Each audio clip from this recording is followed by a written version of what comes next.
My fiancé made a split-second decision that has cost me a year of my life, and I'm furious. 26F, my fiancé, 30M, and his son, 5Y, were out getting Chipotle on March 14th. On the way home, we reached a busy intersection with a blinking yellow light. My fiancé was driving, and I could tell he was about to go. I saw a car coming fast, and I very clearly told him to wait until the light was green. I don't know if he didn't hear me, didn't take me seriously, or just ignored me, but he kept driving forward anyway, and we got T-boned by a car going 50 miles per hour. Everyone else walked away fine, including his son. Thank God, but I was crushed. I ended up with 2 full breaks in my pelvis, 2 fractures in my tailbone, fractures in my L4 and L5 vertebrae, and a fractured sternum. I was, and still am, in so much pain I can't even explain it. I wouldn't wish this kind of pain on anyone. I was rushed to the ER where everything was a complete blur, except the trauma. I started having intense flashbacks, panic attacks, and nightmares about the crash and the pain. I had to undergo surgery where 2 7-inch steel screws were inserted into my pelvis. At the hospital, they gave me a back brace that was way too big for me. The nurses and PTs even admitted they didn't measure and just guessed my size. Even when we told them it was too big, they didn't do anything about it. And despite this, they expected me to stand up and move around wearing it. That brace did nothing for support. Moving in it felt like my spine and pelvis were being ripped apart. The pain I was in trying to follow their orders to stand and walk was inhumane. All I remember from those days is pain, frustration, fear, and this overwhelming sense of helplessness. After about a week, I was transferred to a physical rehabilitation center. I didn't want to eat. I didn't want to bathe. I didn't want to move. I was so depressed and in so much pain that even thinking about shifting in bed made me cry. I had to depend on strangers for the most basic things, going to the bathroom, bathing, even feeding myself. As someone who's always been independent, it was utterly humiliating and devastating. I'm home now, but my recovery is far from over. Doctors and physical therapists all told me the same thing. You have the second worst kind of break anyone can experience. You'll need at least a year to recover, if not longer. You can't put weight on your right leg for 3 months. No bending, no twisting. And even after the 3 months, it'll be a very slow process. And that's the part that's eating me alive. Because before this, I was finally getting my life together. I was working on my health. I was eating right, doing CrossFit regularly, getting stronger, and finally meeting people and socializing. I had just gone back to college. I was finally building structure into my life after being recently diagnosed with ADHD. And now?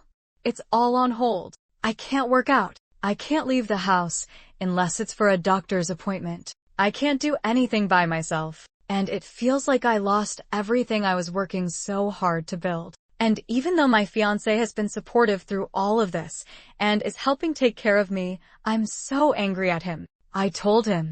I warned him. I said, don't go. Wait. And when I asked him why he kept going, he just said, I don't know. And that I don't know is now costing me an entire year of my life. Maybe more. And I'm the one who's paying for it every single day. So yeah.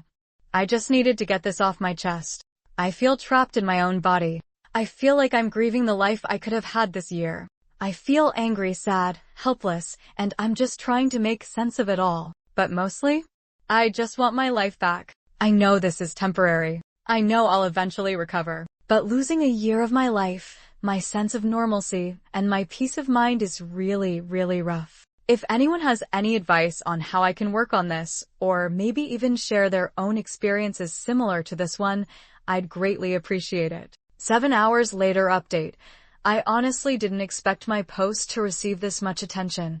I was just venting my thoughts and emotions in the moment, as I'm still going through the stages of grief. Thank you to everyone who took the time to share their thoughts, advice, and support regarding my situation. I want to clear up a few things and provide some additional context, including my fiancé's perspective on why he didn't stop. To start, for those wondering about where the accident happened, since the rules around blinking yellow lights vary, it took place in Texas, within the Dallas-Fort Worth area. That's all I'll share location-wise for privacy reasons. Next, a lot of people have asked whether my fiancé has shown remorse and how he's been supporting me since the accident. The answer is yes, he's been devastated. He has apologized to me multiple times, at the crash site, in the hospital, during rehab, and at home. He's also been having panic attacks himself, as of lately, something that he's never experienced prior to the accident. There was one moment where he called me panicking because he couldn't find his truck keys and desperately wanted to come see me to make sure I'm doing okay. My mom had to drive over to calm him down and help. He also continued to visit me frequently in the hospital and at the rehab center, and he's been advocating for me when I had issues, such as the back brace I was given, which was clearly too large. Side note, despite multiple people from my family, fiancé, and even the PTs mentioning it, the hospital staff didn't replace it. It wasn't until I called the hospital a week later, frustrated, that they finally took action. I had to put on my Karen voice and explain that their failure to properly size the brace was actively hindering my recovery. Eventually, I got a new one in a smaller size. Fun fact, the brace only comes in two sizes, S/M and L/XL. I'll let you guess which one they gave me. My fiancé has also been helping me understand the insurance claim process.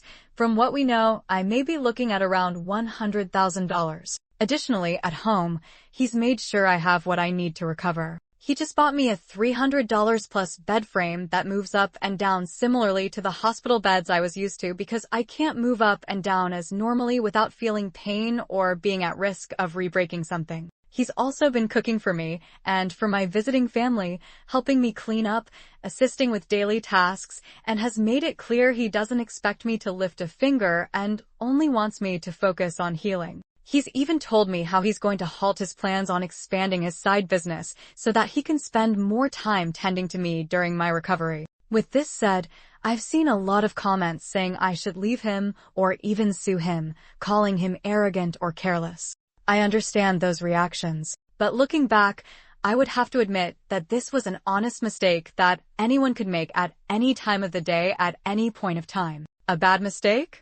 Yes, but nonetheless simple human error at the end of the day. I'm just angry that it's happened to me, but that is something I will have to work through on my own. With the I don't know reply that he had given me a week earlier, I will admit that he may have been still experiencing shock or trauma and his mind seemed to have been drawing a blank when I had asked him because I asked him the same question again today. Why didn't you stop when I told you to? He told me he thought the gap between us and the oncoming car was big enough to make it. He didn't realize how close it actually was. He also said he didn't hear me say stop until it was too late, at which point we were already hit. I told him I said it much earlier, and he admitted he just didn't hear me. He feels horrible. He's told me that every time he approaches a yellow light while driving now, he reminds himself of what happened and how stupid he feels for not being more careful that night. I'm not excusing what happened. It was traumatic, but I do believe he's learning from it and taking accountability for everything as best as he can.